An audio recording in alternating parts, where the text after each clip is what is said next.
আপনি যদি অস্ট্রেলিয়াতে থাকতে চান ভালো মতো সোশ্যালাইজিং করে, সেক্ষেত্রে আপনাকে অবশ্যই এই 3টা জিনিস সবসময় মাথায় রাখতে হবে।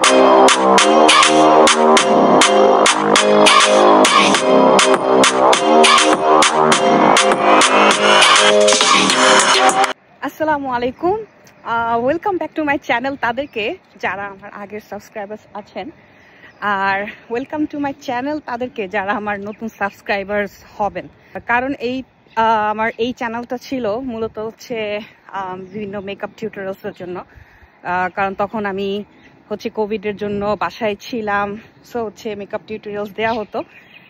কিন্তু এখন ভাবলাম একটু ট্র্যাকটা চেঞ্জ করি, কারণ হচ্ছে অনেকদিন ধরে আমি অ্যাভেলেবল না, আমি আর আগের মতো ওরগুলা কিছুই করি না, কন্টিনিউ করছি না। তো অনেকেই আমাকে বলে যে ভিডিও দিতে অস্ট্রেলিয়া সম্পর্কে আর কি, বিভিন্ন কোয়েশ্চেন বা কোনো কিছু। তো ভাবলাম শুরু করে দিই। অনেকে আছে খুব ইন্সপায়ার করতেছে অনেকদিন যাবত যে তুমি করো, ব্লগ করো বা কিছু, বাট ব্লগের প্রতি আমি তেমন ইন্টারেস্টেড না এখনো পর্যন্ত। তো ভাবলাম যে অস্ট্রেলিয়া নিয়ে কিছু কথা দিয়ে শুরু করি। তো চলুন শুরু করা যাক।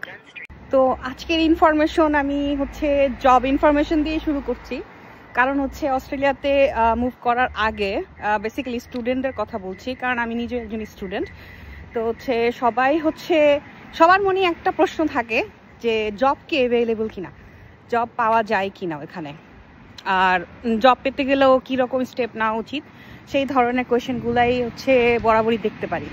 তো এখন কথা হচ্ছে যে আপনি যেহেতু যদি মুসলমান হয়ে থাকেন, সেক্ষেত্রে আপনার অবশ্যই রিজিকে বিশ্বাস রাখতে হবে যে আপনার রিজিক অবশ্যই আছে।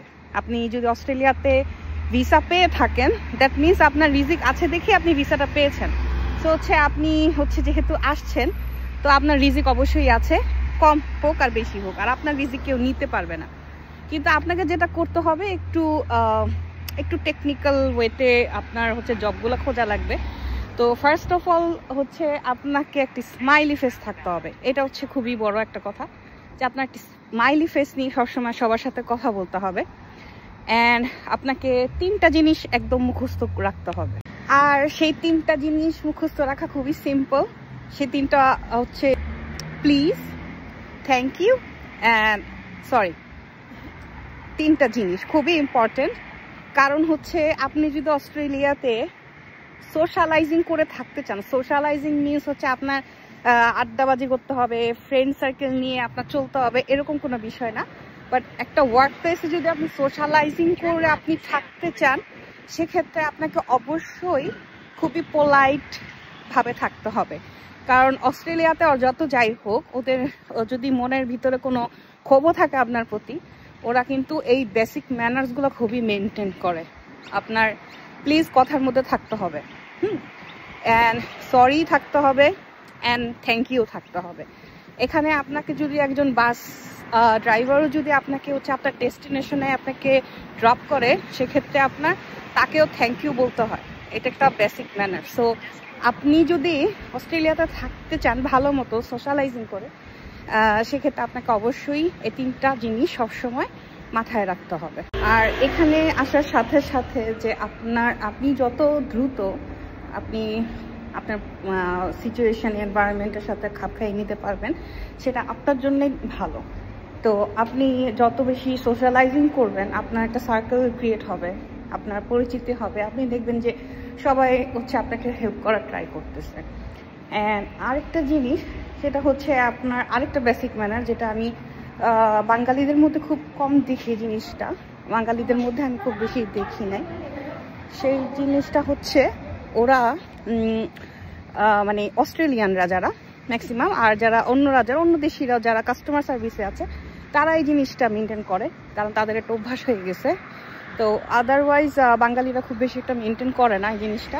যেটা হচ্ছে আপনি হয়তো বা যাচ্ছেন কোথাও, আপনার হচ্ছে কারো প্রতি মানে কারো দিকে চোখ পড়লো, আমাদের থাকে না যে আমরা একবার হচ্ছে চোখে চোখ পড়লো, তা আপনি একটু সুন্দর করে একটু মুচকি হাসি দিয়ে আপনি হচ্ছে মানে জাস্ট একটা মুচকি হাসি দিবেন। এটা হচ্ছে অস্ট্রেলিয়ানদের মধ্যে এটা খুবই কমন, এটা দেখা যায়। আর মানে আপনি চোখে চোখ পড়লো, আপনি চোখ সাথে সাথে ফিরালেন, এই জিনিসটা হচ্ছে একটা ব্যাড ম্যানার আর কি। কিন্তু আপনি যদি ম্যানারটা মেনটেন করতে পারেন, এটা আপনার জন্যই ভালো, আপনাকে সবাই পছন্দ করবে।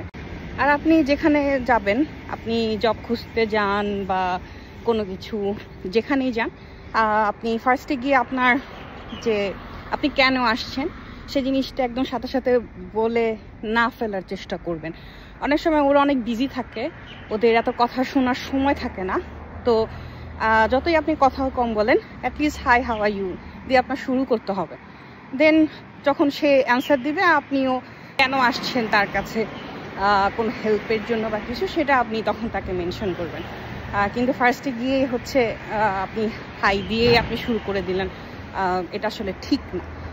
যদিও তারা অনেক ব্যস্ত থাকে অনেক সময়, হাউ আর ইউ যে বললেন সেটার অ্যান্সারও তারা দেয় না, কিন্তু আপনি চালিয়ে যাবেন, আপনি আপনার কাজ চালিয়ে যাবেন। এটা হচ্ছে ভালো একটা জিনিস, ভালো একটা গুণ আর কি।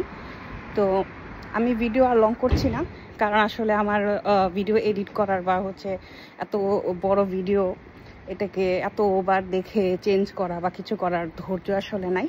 আমি দেখা যায় আনকাট জিনিস আপলোড করি। তো আজকের মতো এই পর্যন্তই। নেক্সট ভিডিওতে আমি হয়তো বা জব খোঁজার কিছু টিপস বা কিছু একটা এগুলা নিয়ে কথা বলবো। তো আজকে এই পর্যন্তই। Thanks for watching the video. ভালো লাগলে অবশ্যই সাবস্ক্রাইব করবেন। আল্লাহ হাফেজ।